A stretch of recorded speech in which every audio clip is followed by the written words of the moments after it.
Ian, não esqueci de você não, viu? Assim que acabar aqui, eu vou te mandar o material lá que eu tô te devendo. Muito bem. E hoje tem reunião 11 horas, não esqueça. Tá bom, tá ótimo. Perfeito. Tá ótimo. Vamos lá, galera, vamos começar.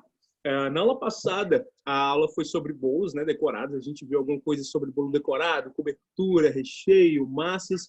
A gente viu a história também de alguns caras aí muito importantes para a gente, né, como a história do Vatel, a história do Carreme, né, que foram figuras aí bem importantes aí para a história. Como é que tá meu áudio? Tá tudo bem? Meu áudio tá bom? A imagem tá legal para vocês? Beleza. Deixa eu só ver se eu tô na internet certa, porque senão vai começar a travar. Pronto, show. Beleza. Então a gente vê a história dessa galera aí. E aí hoje, o interessante era a gente fazer alguma prática para a gente ver alguma coisa relacionada a massas, a gente ver alguma coisa relacionada à cobertura também, design de decoração, tá? E aí eu preparei uma coisa bem simples para a gente aqui. A gente vai fazer uma massa de bolo, né? Uma massa de bolo amanteigado é uma das partes ainda que a gente não viu bem, que é o método da cremagem. A gente já viu bem a sablagem, mas a gente não viu muitos processos ainda com a cremagem. Então a gente vai fazer um bolo hoje cremoso, um bolo amanteigado. Esse bolo eu vou estar saborizando ele com algumas coisas, vou estar mostrando algumas coisas aqui, uns detalhes para vocês. No final a gente faz uma decoraçãozinha nesse bolo aí e dá uma finalização legal para ele, tá bom? Vamos lá. Bom dia, Loislene, tudo bom? Bom dia, tudo bom? Vamos lá. Então, vou virar a câmera aqui só para mostrar os ingredientes aqui para vocês que a gente tem, tá? Para a gente fazer o nosso bolinho. O que eu já pesei aqui, galera, na batedeira? Pesei a manteiga com açúcar, tá? Aqui separado eu já tenho a farinha e o fermento. Eu sempre uso a farinha sem fermento, tá? E adiciono o fermento na farinha, né? Na quantidade que eu preciso. Eu, particularmente, não gosto de usar aquela farinha com fermento, justamente por não saber a proporção de fermento que vem na farinha, e normalmente eles nem falam no rótulo. Então, para eu não errar aqui o desenvolvimento da minha receita, eu prefiro usar a farinha sem fermento e estar adicionando exatamente a quantidade de fermento que eu preciso. Uma coisa interessante aqui na hora de pesar esses caras, galera, é que o fermento, eu sempre vou pesar ele separado, tá? Num potinho menor. Eu vou pesar uma vez, eu vou repesar e vou repesar a terceira. Isso por quê? Porque o fermento ele é muito mais leve do que todos os outros ingredientes. Normalmente a balança ela demora um pouquinho mais para ler esse cara. E às vezes realmente oscila ali em relação ao fermento entre 3 e 4 gramas. 3 e 4 gramas para uma receita como essa faz muita diferença. Então eu sempre peso o fermento, repeso e repeso novamente para eu ter a certeza que eu estou usando a quantidade de fermento certa, beleza? Então tenho manteiga com açúcar aqui no bol da batedeira, que a gente já vai começar a bater. Farinha com fermento. E aqui eu tenho o meu líquido.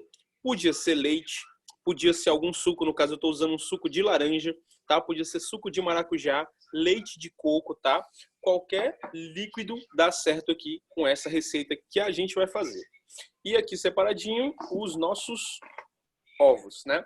Proporção da receita, eu vou estar colocando lá no grupo do WhatsApp para vocês, para a gente não estar se perdendo aqui em números, né? Como a gente sempre faz, tá? Primeira coisinha é botar para bater a nossa amigona margarina ou manteiga com o açúcar. Tipo de açúcar que a gente vai estar usando? Ideal que seja o açúcar refinado. Não tiver o açúcar refinado, pode usar o cristal. Qual é a diferença de um e de outro, né? O açúcar cristal, por ele ser menos processado, ele acaba deixando a nossa massa um pouquinho mais densa, um pouquinho mais pesada. No caso, o açúcar refinado, não. Ele já deixa a nossa massa mais aerada, mais fofinha. Diferença é só essa.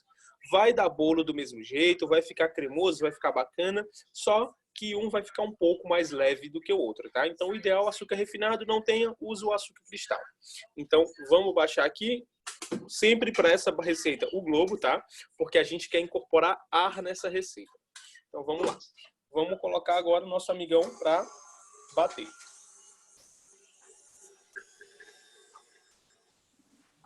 Será que eu consigo ligar aqui, viu? Show de bola.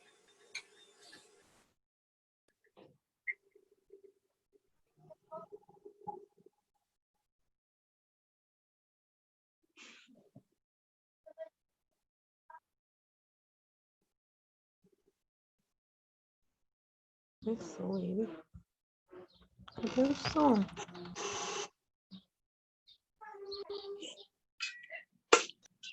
Vamos bater um pouquinho, tirar o bol e aí a gente limpa aqui a lateral. Alguém falou comigo, eu não ouvi. Eu. É que eu não tava ouvindo o som, mas eu tô ouvindo agora. Oi, Adri. Bom dia. Bom dia, tudo bom? Adri, a gente está fazendo aqui, tá? Um bolinho de laranja, que no final a gente vai estar cobrindo ele com brigadeiro, tá? Só para a gente estar mostrando aqui a técnica da cremagem, tá bom? A gente fez já a massinha de biscoito na aula passada com a técnica da cremagem, agora a gente está fazendo o bolo, tá bom? Primeiro passo que eu estou fazendo aqui é batendo a margarina com o açúcar, tá? E a gente vai bater, galera, até ele dar uma leve clareada, tá? Velocidade pode ser velocidade máxima, não tem problema em relação a isso. Então, bati. Vou agora começar adicionando os ovos, tá?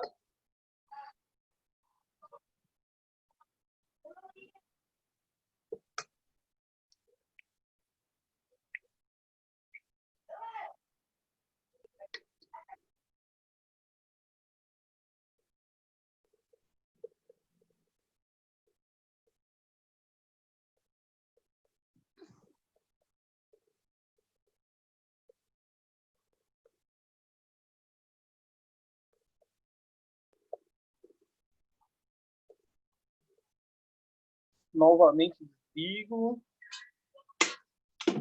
Vou estar raspando as laterais.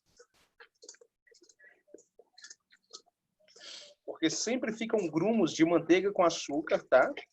Então raspo sempre as laterais.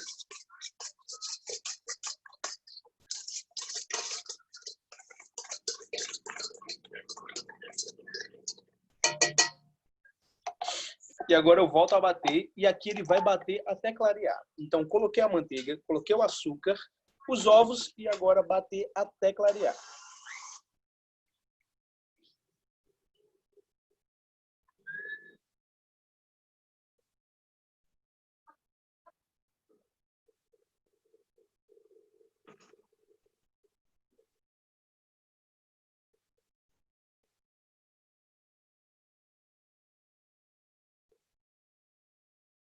Conforme ele vai batendo, ele vai ficando mais cremoso, vai pegando mais estrutura.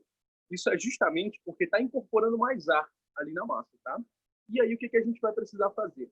Inicialmente, vamos bater esses caras até eles ficarem cremosos, até eles levantarem uma textura mais clara e bem mais firme mesmo do ponto. E depois a gente vai adicionar a farinha.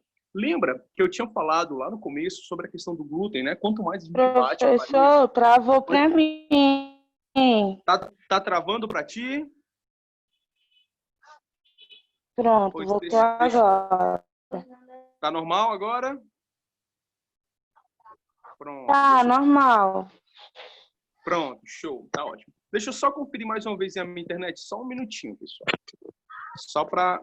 Porque às vezes acontece de ficar... Pronto, tá na internet certo. Beleza. Vamos lá. Então, recapitulando. Tá tudo certo agora, né, Lívia? Tá dando para me ver direito? Tá, tudo certo. Show de bola.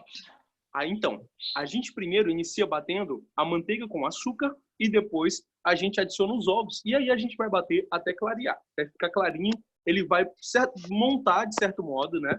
Vai incorporar ar, né? Que é o que é justamente o que a gente quer. Quanto mais ar a gente incorporar nessa massa, mais fofinha ela vai ficar, né? Mais suculenta ela vai ficar também, porque por conta da manteiga, né? Esse processo de bater a manteiga com açúcar é justamente o método cremoso, né? A tal da cremagem, que é para justamente deixar o bolo mais úmido, tá bom? E aí, o que a gente vai fazer na hora de adicionar os secos, né? O trigo e o fermento. A gente entende que se a gente bate muito a farinha de trigo, ela desenvolve glúten. Então, o ideal é que a gente bata o mínimo possível. Para isso, há duas formas que a gente pode fazer. Uma é levar os secos até a batedeira, mas deixar a batedeira na velocidade 1, no mínimo mesmo.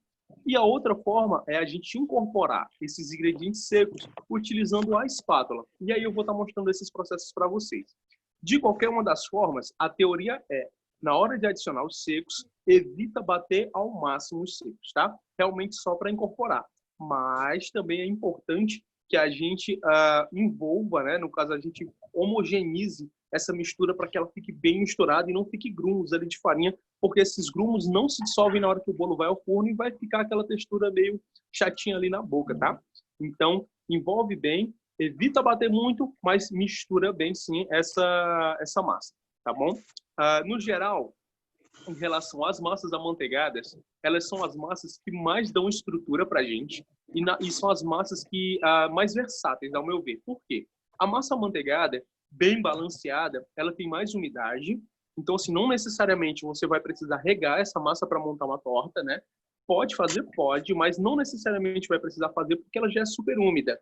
E elas são massas que elas têm estrutura. Então, por serem mais densas, a gente consegue fazer bolos com mais camadas e a gente também consegue estar montando os bolos com pasta americana, né? Bolos que requerem peso, tá? Diferente do método Genoise, que é qual é esse método Genoise? É aquele que a gente vai bater as claras em neve e daí a gente envolve as claras em neve no restante da massa. O método Genoise, como a gente já incorpora muito mais ar, acontece do bolo virar uma esponjinha e na hora que a gente começa a colocar peso nele, ele não tem estrutura, né? E ele começa a ceder, tá? Então, no caso das massas amanteigadas, para bolos estruturados, para bolos que requerem coberturas pesadas, recheios pesados, ele é o ideal, tá? Então, vamos continuar lá e vamos ver se a nossa manteiga já bateu. Deixa eu virar aqui minha câmera. Vamos lá.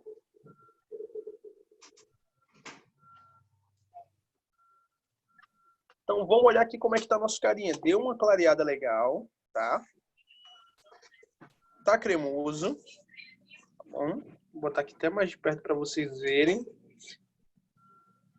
Wellington, eu fiz, mas o meu não ficou assim. Ficou mais firme. Tem problema? Não. Se você bateu, ele clareou, ele montou, show de bola, não tem problema, tá? As texturas, elas vão mudar de acordo com o tipo de material que você está usando. Então, se você usa uma manteiga, a manteiga mesmo, né? Aqui eu estou usando uma margarina, mas se eu uso uma manteiga, provavelmente o meu creme ia ficar assim, quase no ponto de um brigadeiro, vamos dizer assim, né? Bem mais firme mesmo, tá? Agora aqui eu estou usando uma margarina. Dependendo até da marca da margarina, fica mais firme esse creme. Mas o importante é só que ele clareie, né? E ele fique bem homogeneizado, tá bom? Aqui já é o suficiente para a gente começar a colocar os nossos secos, tá bom? E, galera, o bacana desse método cremoso é que eu podia estar fazendo a capacidade máxima da minha batedeira com a margarina, açúcar e os ovos. Então, eu colocar em proporção até atingir a minha capacidade máxima. E depois era só eu transferir para um bowl. E no lugar de estar batendo tudo na batedeira, eu estar batendo com a mão, tá? Já que eu não preciso incorporar a farinha de trigo com muita velocidade, né? Então, eu podia estar tirando esse conteúdo e estar incorporando ele no meu bowl. E aí, o que acontece? A gente pode estar fazendo a capacidade máxima, passando por uma bacia maior, e aí a gente consegue fazer uma quantidade de bolos maior utilizando uma batedeira de pequeno porte, né? Sem que a gente precise daquelas batedeiras industriais maiores. Então, é uma possibilidade que a gente consegue fazer de ampliar a nossa produção, tá? E aí fazer uma quantidade bem maior de bolos, para a gente não se prender só à capacidade máxima aqui da batedeira no total, né? A gente preparar a cremagem aqui, para depois passar para um bowl e aí incorporar os secos. Aí a gente consegue fazer uma quantidade bem maior e ampliar a nossa produção, tá? Mas hoje, como eu estou fazendo a receitinha pequena, então a gente vai fazer tudo aqui na batedeira. E aí, o que eu vou fazer? Primeiro, bati manteiga, açúcar e os ovos, e agora eu vou oscilar entre o meu suco de laranja, que eu estou fazendo meu bolo de laranja, né? Eu falei, podia ser no caso, leite, podia ser um suco de maracujá, um suco de qualquer outra fruta, tá? Eu estou usando aqui o suco de laranja porque eu tenho umas laranjinhas ali que estão paradas já há um bom tempo e eu quero dar aqui uma finalidade para elas, tá? Então, vamos colocar aqui parte da nossa farinha, vamos colocar em torno aí de 1/3 da nossa farinha, tá? A gente baixa o bowl, a gente bate na velocidade 1, só até ele incorporar.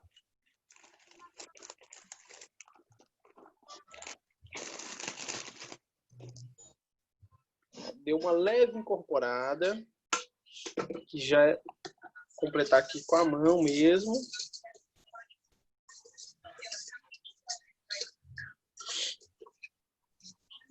Incorporei. E agora eu venho com o suco de laranja, parte do suco de laranja, tá? Mesmo esquema. A gente vai lá e incorpora, né, o suco de laranja. Restante da farinha de trigo. Oscilando sempre, parte de farinha, parte de suco, parte de farinha, parte de suco. Eu não gosto de deixar o suco e a farinha entrarem em contato um com o outro, porque às vezes acontece de formar grumos de farinha. Então eu prefiro primeiro misturar a farinha e aí em seguida vir com o suco, né, e misturar o suco para que os dois não entrem em contato diretamente e aí não venha a formar grumos, tá? Ok. Bastante do meu suco.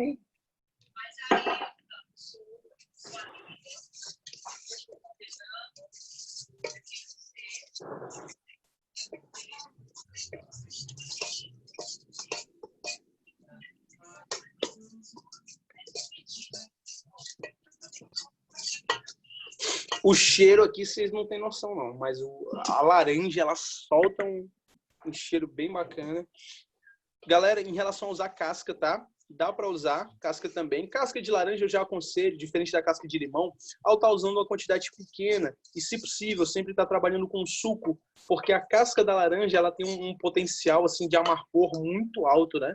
Ela faz um processo enzimático muito, muito acelerado e aí o trabalhar com a casca da laranja acaba ficando complicado. O suco também é interessante a gente ter cuidado. Sempre que a gente for preparar o suco para fazer um bolo desse, normalmente é um suco que a gente tem que já extrair na hora, né, da laranja. Não é interessante a gente fazer e deixar o suco da laranja descansando por muito tempo, senão ele vai ficar com amargor e esse amargor ele vai realmente passar para o nosso bolo. Então fez um suco com o suco da laranja, espreme a laranja na hora para estar colocando aqui no suco, tá bom? Então misturei todos os caras. Essa batedeira tá só dando choque aqui em mim. Eu levei bem o terceiro choque aqui nesse trem. Eu acho que é... Pera ainda, deixa eu me ajeitar aqui. Vamos lá. Coloquei os três, vou botar para bater e aí eu vou dar um leve sustinho aqui na minha massa. Vou botar no máximo. Show, só isso mesmo. Coloquei no máximo, dou uma batida rápida, coisa assim de segundinhos mesmo, só para incorporar completamente os meus ingredientes. E aqui fica o ponto da nossa massa, né? Ó, é uma massa que ela é cremosa, tá? É uma massa firme.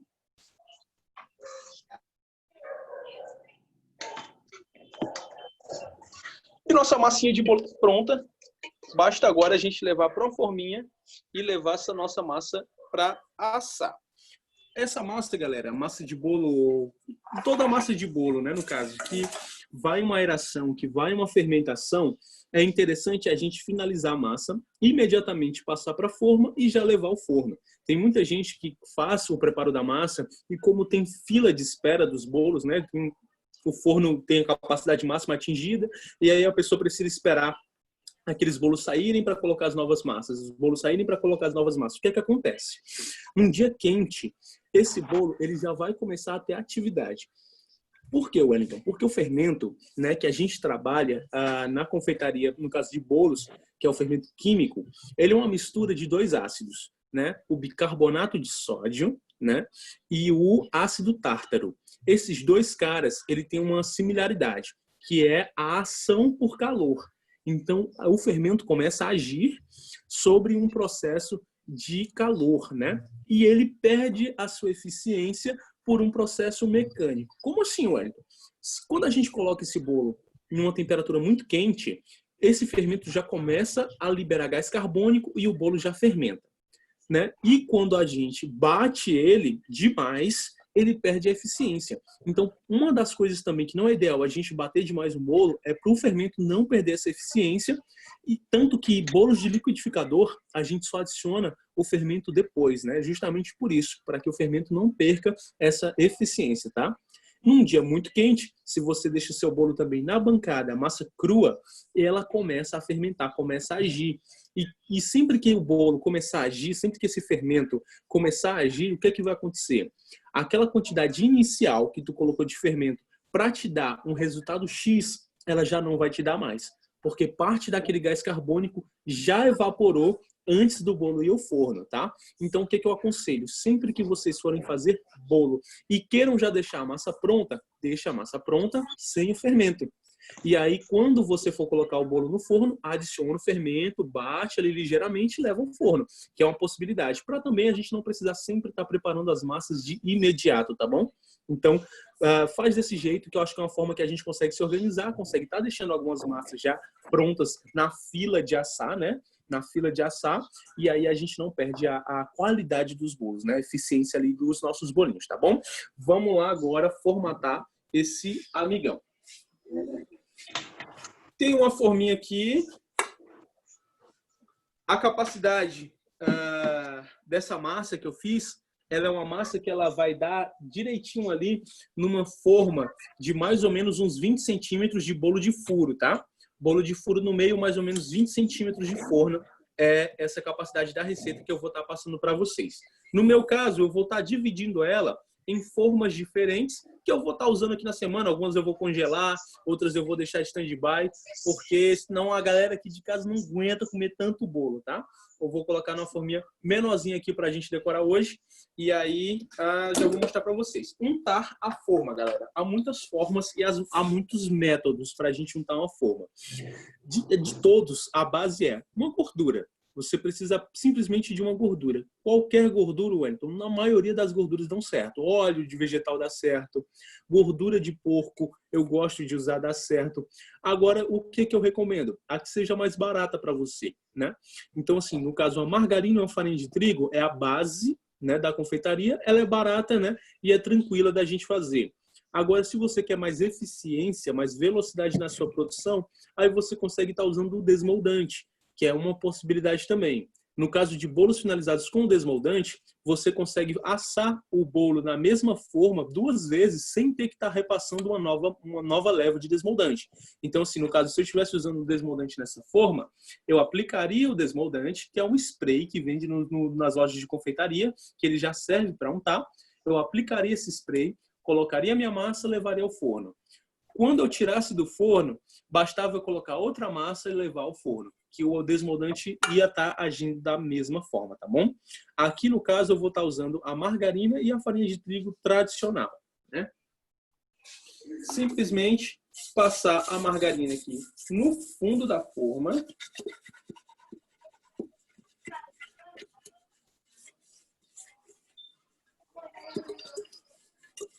E aqui, eu já poderia colocar a massa do meu bolo e assar. Ia desenformar, ué? Ia desenformar. A gordura em si já é o suficiente para isso, tá? Mas eu vou colocar a farinha de trigo aí só por aquele desencargo de consciência, né? Vamos colocar agora um pouquinho da farinha de trigo.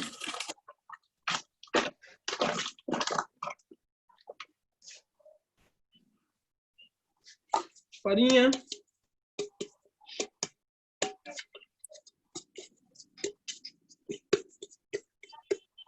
Foi, tirou o excesso. Quase que um pagode. Nossa forminha está untada agora, está pronta para receber a massa. Vou só tirar esse excesso de gordura aqui das mãos e a gente volta para montar a nossa massinha de bolo.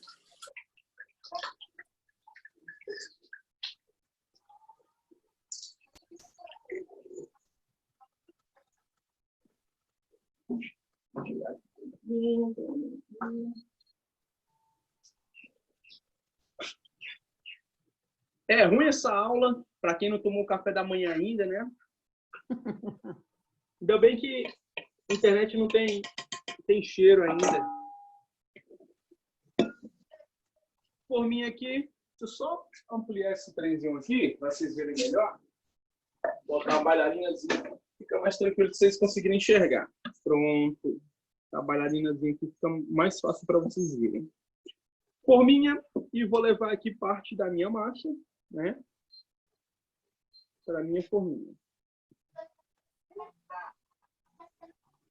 quantidade de massa para qualquer forma que vocês forem usar, galera, sempre é em torno de, para ficar uma forma chapada, retinha, né? Usar a capacidade máxima da forma, é em torno de 3/4 de massa. Como assim, Wellington? Divide aqui por 3, certo? E aí você vai colocar mais ou menos a quantidade de 2, tá? Sempre divide a forma por 3 e coloca a quantidade de 2. É a base aqui, né? 2/3 aí da nossa forma, né? Deixa apenas um dedinho aí, que é o suficiente aí para a gente estar conseguindo assar essa massa, conseguir ganhar tamanho, tá? E ficar no limite da forma. Coloca mais que isso, ela vai acabar transbordando, e quando transborda, ela perde estrutura também. Então, é muito interessante é muito importante que a gente até respeite sempre a quantidade de massa quando a gente vai colocar na forma. Ou essa quantidade de 2/3 ou até menos do que isso, tá? É possível. Só não mais do que isso. Não dá problema, tá? Então, massinha aqui na nossa forminha, levar ao forno, né? E esperar ali, em questão ali de 25 a 30 minutos, ela ficar pronta. Temperatura do forno, tá? A forno, galera, é muito particular, né? Um negócio assim muito particular. Então, assim, todo mundo conhece o seu, né? Questão de forno. Tem gente aí que trabalha com forno a 180 graus, tem gente que trabalha com forno a 160 graus, porque o forno é muito potente. Depende de forno para forno. Tem gente que tem um forno separado, aquele forno realmente que é só o forninho sem o fogão, né? E eles normalmente têm mais potência. Tem gente que já usa o forno do próprio fogão, de um fogão 4 bocas, de um fogão 6 bocas. Então, sempre dependendo até do tamanho do fogão, vai mudar a questão da tua potência de forno. Não sei se vocês estão ouvindo, mas tem um sujeito aqui fazendo um corte aqui do negócio de ferro 1h da manhã. Né? Um cara desse aí merece um mó de sola. Não sei se vocês estão ouvindo aqui, mas tá um barulho do caramba aqui na rua. Então, enfim, cada forno, né, tem aí uma potência, né? Então, eu acho interessante vocês entenderem o forno de vocês, né? Uma das coisas que eu até tinha falado com a Adri, em relação aos macarrons que ela quis produzir e que ficaram muito lindos, Adri. Tu se garantiu pra caramba ali no forno caseiro. É muito difícil fazer macarrão em forno caseiro, muito difícil, né? E ela fez ali, ficou muito bonito, né? E uma das coisas que eu tinha comentado com a Adri era sobre o termômetro de forno. Por quê? O forno, normalmente, aquela marcaçãozinha que ela dá lá é só uma referência, né? Nem sempre aquela temperatura bate mesmo, tá? E tem N coisas que faz o nosso bolo não ficar perfeito, né? Vamos lá, em relação a forno. Desnivelamento. O que é isso, Wellington? Existem aqueles níveis de pedreiro que a gente consegue colocar dentro do forno para saber se o nosso forno está retinho, ele está plano, tá? E aí, caso não esteja, a gente nivela. Por quê? Caso não esteja nivelado, o que acontece? A forma fica levemente inclinada, às vezes a gente não consegue nem ver, só que aí o bolo tende a crescer torto, né? E aí a gente fica tentando entender o porquê que ele cresceu torto. Segundo, bocas de forno, né? A saída de gás do forno entupida. O forno, ele funciona com um U, é como se fosse um U, né? Que os canos, né, que são furadinhos ali e que soltam gás. Às vezes o que acontece? Essa metade aqui está entupida e essa metade aqui não está. E aí a chama desse lado sai alta e a chama desse baixa. Aí acontece o mesmo processo. O bolo ele sobe torto, né? Cresce mais de um lado do que de outro, tá? Então sempre para a gente não ter dúvida, no caso do preparo da nossa massa, a primeira coisa que a gente tem que ver é se a mecânica, né, se o equipamento que a gente está usando, ele é o ideal, né, e ele está bem. O equipamento estando bem, aí a gente começa a explorar a receita e ver quais são os problemas em relação à receita, caso dê algum problema, entendeu? Então, nós aqui da confeitaria também, a gente sempre tem que estar muito ligado ao tipo de equipamento que a gente está usando, porque muitas vezes a gente acerta um produto, a gente está fazendo da forma correta, mas o equipamento não está ajudando a gente, aí a gente fica frustrado, sem saber qual foi o erro, sem saber qual foi o que aconteceu, tá bom? Então, sempre a questão de forno, identifiquem o forno de vocês, cuidem do forno de vocês e saibam lidar com o forno, né? Porque o forno é extremamente importante ali no processo. No geral, temperatura para assar bolo é a temperatura mínima. Por quê? Temperatura mínima, o nosso bolo consegue crescer todo por igual, crescer numa velocidade ideal para ele montar a estrutura dele lentamente e ele fica plano, né? Fica um bolo reto. Se a gente assa um bolo, que esse bolo tenha alta temperatura, quanto maior a temperatura do forno, o bolo vai fazer barriga, né? Então, assim, ele fica aquele bolo com a barriguinha côncava, né? Que muitas vezes a gente precisa cortar, remover, e aquele corte ali é uma perda muito grande, né? A gente vai acabar usando ali para um bolo de pote, mas vai chegar uma hora que o congelador vai ter tanta massa de bolo que você não vai mais conseguir saber o que fazer. Então, assim, isso já aconteceu comigo 1 bilhão de vezes, aí até começar a procurar entender o que é que acontecia, e realmente é um processo relacionado a altas temperaturas, tá? Então, temperatura muito alta, bolo com barriga. Temperatura baixa, aí o bolo fica retinho, perfeitinho. Mas, professor, meu forno é um forno turbo. A temperatura mínima dele é 60 graus, então não. Então, vai ali para 160 graus, 165 graus, é a temperatura ideal para você estar assando o seu bolo, tá? A temperatura do turbo, né, de fornos turbo e de fornos a gás comuns ou a lastro, ela muda porque o forno turbo ele trabalha com uma ventoinha, um ventilador que vai passando ar dentro do forno. Esse ventilador acaba fazendo com que os nossos doces, né, os nossos bolos, biscoitos, eles assem mais rápido. Então, por conta disso, a gente acaba colocando a temperatura menor para que o bolo não fique seco por fora, douradinho por fora e cru por dentro, tá? Então, assim, tem essa leve mudança. Eu estou falando de forno turbo para vocês porque hoje tem um forninho que é o da Progás, várias marcas estão fazendo o forno da Progás e ele está ficando muito famoso, né, na internet. Muita gente quer comprar porque o preço dele é um preço bacana e o desempenho dele é muito bom, né? Então, assim, eu já vou falando do forno turbo, porque o forno turbo ele é diferente do forno normal que a gente usa, ele tem suas particularidades, né? E aí que às vezes a gente precisa se acostumar um pouquinho para saber usar ele bem, tá bom? Enfim, peguei minha massinha, né? Coloquei no forno, vamos deixar ela assar e aí eu já venho com a minha massinha prontinha, né? Aqui para a gente usar. Vamos agora bater. Deixa eu botar aqui para a gente ver aqui a nossa massinha do bolinho prontinha, tá? E aqui a gente podia, obviamente, trabalhar com uma massa a mais para a gente fazer um naked, para a gente fazer um bolo. Mas o que eu digo, galera, em relação à massa ficar retinha, né? É que quanto mais retinha fica a massa da gente, mais fácil é da gente fazer a finalização, né? Até na hora da gente finalizar, porque se fica a barriga, se ela fica torta, na hora de montar a massa do bolo fica complicada. Um exemplo, a massa estando torta, declinada, a gente precisa poupar recheio numa parte, aumentar recheio na outra para nivelar, ou então cortar a massa. Toda vida que a gente corta uma massa, que a gente fraciona o bolo perde estrutura. Dá para montar um bolo cortando sem problema nenhum, dá sim. Só que toda vida que a gente corta, a gente vai perder estrutura.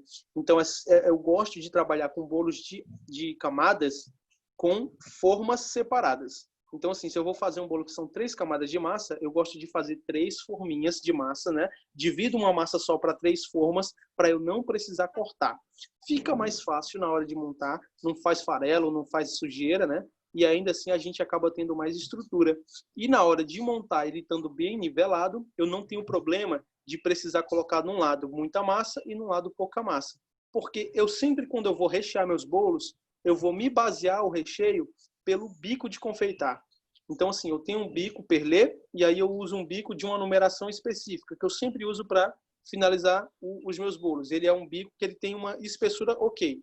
Então, eu sempre uso aquela espessura como uma base. Por quê? Quando eu faço isso, eu padronizo a minha quantidade de recheio e eu sempre vou colocar a mesma quantidade de recheio em cada um dos andares, né? E esse nivelamento ele precisa existir por conta da estrutura. Se você tem mais peso em cima do que embaixo, dá problema na estrutura, né? Agora, se você tem mais peso embaixo do que em cima, aí não tem tanto problema. Mas o problema é quando vai chegar nas camadas de cima e aí a gente vai colocando muito peso em cima desse carinha aqui, tá? Então vamos lá, vamos fazer uma decoraçãozinha aqui para esse cara, tá? Esse aqui, na verdade, galera, ele é um amanteigado comum, mesma receita do que a gente fez. Essa aqui eu fiz de laranja para eu ter um sabor diferente aqui.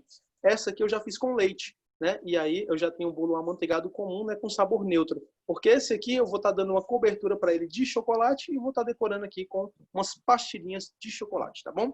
Então vamos lá, vou virar a câmera aqui e vamos começar a finalizar esse carinha. Eu fiz ali um bolo piscina também, mas ele ele está muito quente ainda, aí eu não vou desenformar agora. Eu queria desenformar ele para estar fazendo aqui com vocês, mas ele está muito, muito quente. Acabei que eu tirei do forno assim antes de começar a aula. Deixa eu até olhar aqui, só um minutinho, deixa eu ver como é que tá.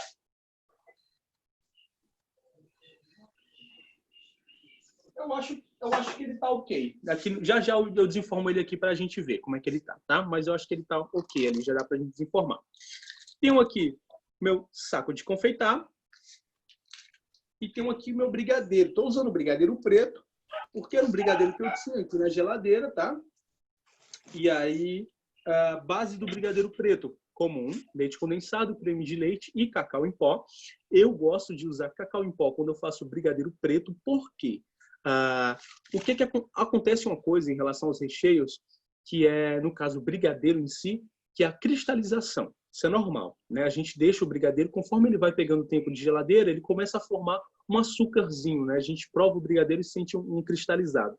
Isso acontece por um processo de supersaturação, né? Muito açúcar incorporado, e aí chega uma hora que esses açúcares começam a se ligar em cadeias e fica o açuquinha na boca, tá? O que a gente pode fazer quando isso acontece? A gente consegue voltar esse brigadeiro para a panela, adicionar um pouco mais de creme de leite e dar ponto nele de novo.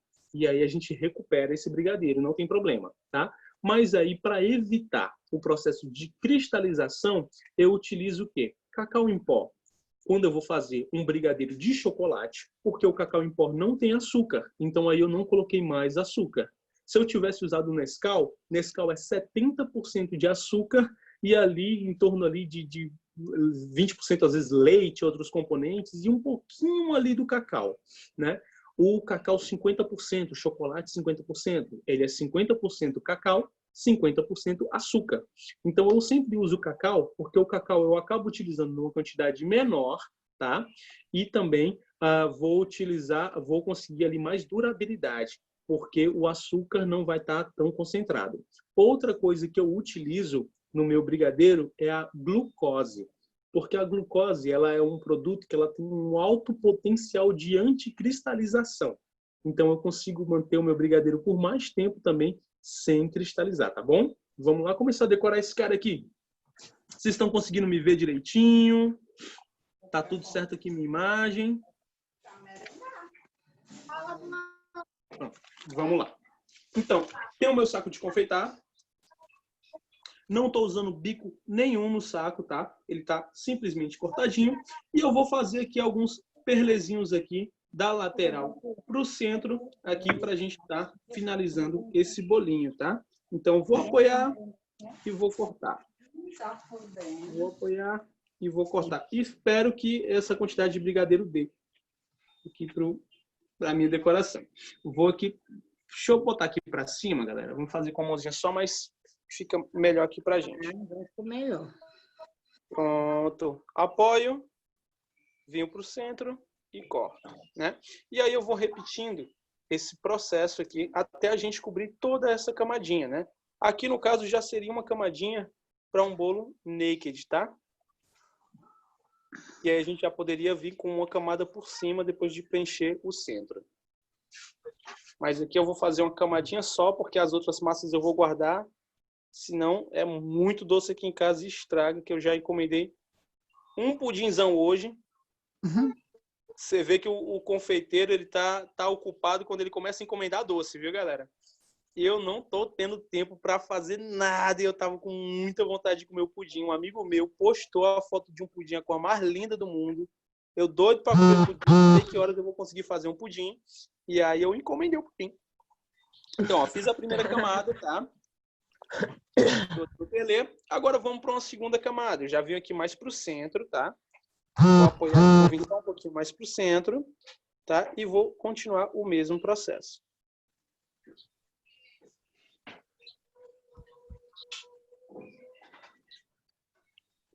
Fazendo uma camada sobre a...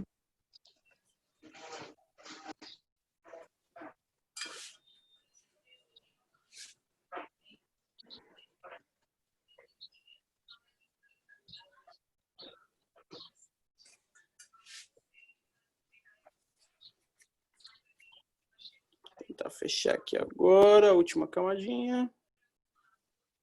Ok. uma camada sobre a outra, certo? Coisa linda. Nosso bolinho. Vamos colocar agora esses galetezinhos aqui, ó, pra gente finalizar a nossa decoração. Tem umas gotinhas aqui de chocolate que faz um tempinho que estão na geladeira. Elas estão até meio manchadinhas, mas eu até achei bacana porque fica parecendo um marmorizado, né, das gotinhas de chocolate. Então, vamos colocar aqui no nosso bolinho. Vou colocar só... Parece uma Natália. Como é? Fica parecendo aquela flor dália, eu acho, que é aquela flor Ah, bonitona, sim, verdade. Fica da hora. né? Tem que aprender. Não, professor, a gente que começa a trabalhar com público de noivos, a gente tem que aprender sobre tudo, sobre cerimonial, sobre flor, né? Quais flores podem ter no bolo, que não são todas bem no bolo, que algumas são tóxicas. E aí a noiva não sabe botar todo tipo de flor, todo tipo de flor. Eu acho muito massa, cara. Eu acho muito bacana.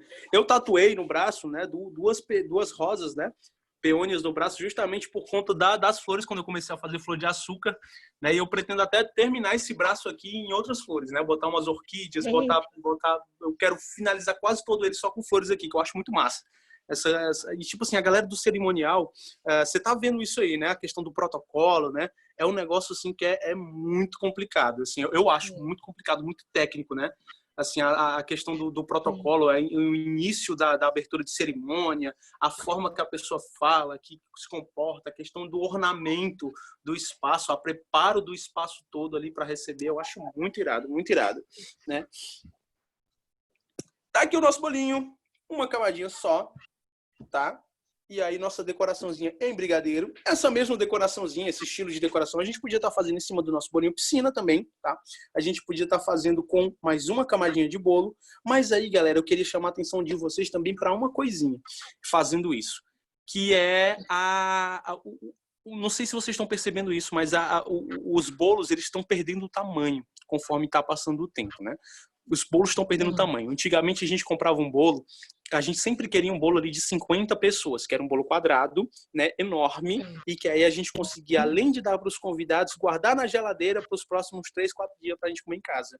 Hoje em dia, isso está mudando, né? As pessoas estão preferindo bolos menores. Muito porque taxa de natalidade está diminuindo, ou seja, as pessoas estão tendo menos filhos, tá? As famílias estão ficando menorzinhas também. A questão do poder aquisitivo das pessoas está diminuindo aqui no Brasil também. Então, tudo isso faz com que as pessoas procurem produtos mais acessíveis. Então, assim, quando a gente começa a fornecer, oferecer opções mais baratas, mas com a finalização bacana, ali com um detalhe bacana, as pessoas acabam querendo. E aí a gente acaba ganhando por volume de produção, né? Porque no lugar da gente ter 2 encomendas na semana, a gente vai passar a ter 10, 15, né? Porque o nosso produto é mais acessível, tá? Então, eu acho interessante sempre a gente estar vendo essas opções menores, porque elas têm muito público ainda, tá bom? E tá crescendo ainda mais a galera que procura por esse tipo de opção, tá? Brigadeiro, galera. Pode falar. Mas não é sobre o bolo, não. É porque meu celular tá em 3%. Estamos Aí vai finalizando descarregar. Oh, meu Deus do céu, estamos finalizando já. Deixa eu ver que horas são. Já são 9h22. Vamos finalizar nossa aulinha. Vamos finalizar. Que aí dá tempo da Liv sair no print. Tá? Receitas, inclusive do brigadeiro, tá? Eu vou estar deixando para vocês no grupo. A que eu vou estar colocando no grupo vai ser com a glucose, tá? Vou estar colocando com a glucose, vou estar colocando com a proporção de cacau, justamente para que vocês possam testar aí e ver aí a diferença que tem para vocês em relação à cristalização. Eu consigo estar deixando esse brigadeiro aqui na geladeira quase 10 dias ali sem cristalizar.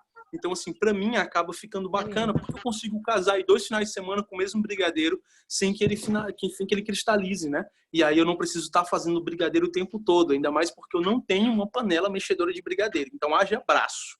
Né? Então, assim, tudo que a gente puder estar usando de tecnologia, né? A Adri chega para tudo que a gente possa estar usando de tecnologia aí para melhorar a qualidade do nosso produto e ganhar durabilidade melhor para a gente, né? Porque só a gente sabe o que a gente passa na pele, né? Para estar fazendo sempre, mantendo essas produções, né? foi isso, galera. Espero que vocês tenham gostado da aula, tá? Tentei trazer na prática. Queria trazer um negócio muito mais específico para vocês. Eu fui no mercado ontem, fui no Atacadão, fui atrás de comprar algumas coisas, mas eu não consegui. Eu vou ver se eu consigo comprar alguns bolos falsos, alguns chantilis, porque eu queria mostrar algumas técnicas de finalização com isso também, tá? Daquela técnica de sobreposta, fazer uns poás, fazer umas coisas bacanas ali com chantilly, com glacê real, que eu gosto pra caramba de fazer coisas com glacê real, tá? Então tem muita técnica aí pra gente explorar, pra gente ver, tá? E agora é o momento mesmo da gente ficar testando, da gente ficar bolando essas coisas assim mirabolantes, né? Que é o que a gente pode ficar com mais tranquilidade, sem se preocupar aí no caso de falhar, né, de fato. Então, espero que vocês tenham gostado da aula. Muito obrigado pela presença de vocês, por vocês terem acordado cedinho aqui para estar assistindo a aula, tá? Brigadão mesmo. Vamos bater o nosso print agora. Vamos chamar o Ian no 3, todo mundo grita o nome do Ian. Vai, Ian! Eu tomo um susto. É isso, que o Ian tá lá na coordenação agora. Bora, Ian! Ian! Meus vizinhos pensam que eu sou O doido. Ian vai me dar um cascudo.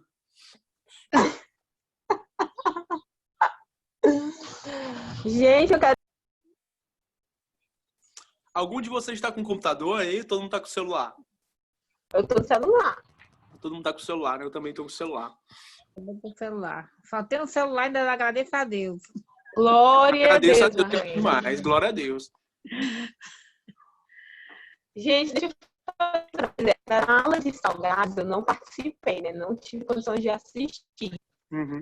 Quem aqui já faz salgado? Qual vocês usam para os fritos? Vocês fritam aonde? Eu quero começar a testar salgados para vender, né? No cardápio delivery. A dúvida é muito grande se eu compro uma fritadeira. Porque eu tô totalmente... Eu nunca fiz, né? Nunca trabalhei com salgados fritos, né? E aí, eu quero primeiro pesquisar qual equipamento que é melhor, né? Assim, na questão poder aquisitivo seja mais em conta, que a gente vai começar a fazer, só que não tem como investir em uma coisa enorme, até porque eu não tenho espaço, né? A minha cozinha é essa, a cozinha de casa. E aí vocês já fazem, vocês fazem aonde? Vocês fazem em tacho ou aquelas fritadeirazinhas pequenas? Me ajudem, me deem uma luz. Eu tô perdida. Adri, te falar, o que tu pode fazer em relação ao teu processo de fritura de salgado? Tem uns tachozinhos que vendem, que eles são tachos que vão na boca do fogão, né? Não é aquele tacho que ele é pronto e já tem uma saída de gás. Ele é um tachozinho, só o tacho, e aí você consegue colocar ele na boca do fogão. Começa assim, né? Eu acho que é melhor para ti. Porque aí, usar panela é mais complicado, porque a panela em si, o material dela não sustenta o calor por muito tempo, então não fica legal. O tacho acaba ficando melhor distribuído, o teu óleo, tu acaba não usando tanto óleo e o calor é melhor distribuído. Mas para tu não comprar logo um equipamento grandão que você vai gastar caro, compra aquele tacho que bota em cima da boca do fogão para começar. E aí, todo investimento que a gente faz tem que ser de acordo com a saída do nosso produto, né? O nosso produto ele tem que pagar o investimento, não pode ser o contrário, né? Então, assim, quando o negócio bombar e tuas coxinhas começarem a vender, tu não aguenta mais, aí você vai para a fritadeira, de preferência a fritadeira a gás, por conta do consumo de energia que está muito alto nesse período agora. Está muito alto. Então, assim, antes estava valendo a pena você ter uma fritadeira elétrica, porque a fritadeira elétrica ela é boa porque ela controla a temperatura perfeitamente, diferente da a gás. Mas a gás a gente aprende a mexer bem também e ela acaba o consumo dela saindo muito mais barato, né? Vale mais a pena ter a gás. As duas você vai ter um problema. A elétrica ela vai apresentar um problema com o tempo, que a resistência dela vai começar a pedir uma troca. E a gás vai pedir uma fluidez no encanamento. Isso é normal, mas isso demora. Quando você usa bem, quando você limpa bem o equipamento ele vai durar anos antes de você apresentar algum problema. O problema dos equipamentos é só quando a gente realmente procrastina muito essa limpeza, né? E vai acumulando gordura e tudo mais. Isso aí acaba dando um problema aí com rapidez maior, né? Mas começa com um tachozinho que vai na boca do fogão mesmo, que aí você vai, quando começar a sair o bastante salgado, aí você investe numa baita de uma fritadeira, aí investe numa máquina de coxinha também para produzir 5.000 coxinhas numa hora, 2 câmeras frigoríficas, e aí vai, né? E o negócio vai para frente, viu? Professor, eu vou sair, tá? Outra Eu coisa. não vou ficar pro print, não, tá certo? Ô, mas por quê? Eu não tô me sentindo bem, não. Tô com alergia, não tô me sentindo muito bem, tá não. bom. Tá bom. Pois beleza. Tchau. Tchau, tchau, Mariane. Obrigadão pela sua presença. Tchau. Sobre Tchau, tchau. Cadê o Ian, meu Deus? cadê o Ian? Eu acho que o Ian deve estar ocupado, porque nesse período, Professor, agora estão tendo muitas reuniões, né? Pedagógicas. Eu acho que deve estar numa reunião pedagógica. Eu vou bater vários prints aqui, galera. Vou bater um monte de print de tela. Vou passando aqui, só um minutinho. Vou bater o primeiro aqui. Faça uma cara bonita. Tá com a minha propaganda. Todo mundo é lindo aqui nessa turma. Todo mundo é lindo. O Carlos aí chega, se arruma todo. Eu vou nem querer sair no print com o Carlos, não, meu Deus. Sabe que eu vou... Peraí. Vamos lá. Show de bola. Então eu mando aqui pro Ian, galera. Vou encerrar aqui e aí eu mando os esse prints pro Ian professor. e mando também o da Mariana para ele dar a presença dela, tá bom? Beijão para vocês. Bom começo de semana, tá? Tudo de bom. Tchau, tchau. Tchau, professor.